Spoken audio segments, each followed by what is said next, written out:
దివ్య వాక్యమును బాగుగా నేను ఎరిగి ఉన్నను.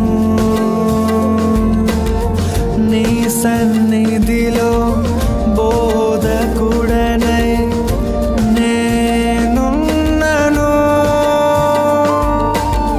వదలకుంటే పాపమును అనుభవింతు నిత్య నరకం, అయినా నిన్ను విడిచి తప్పిపోతీనే.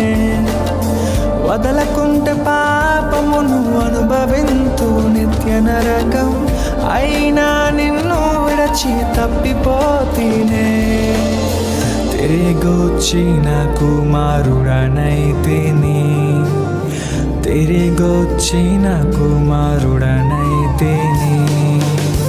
ప్రభువా నన్ను కరుణించు, క్షమి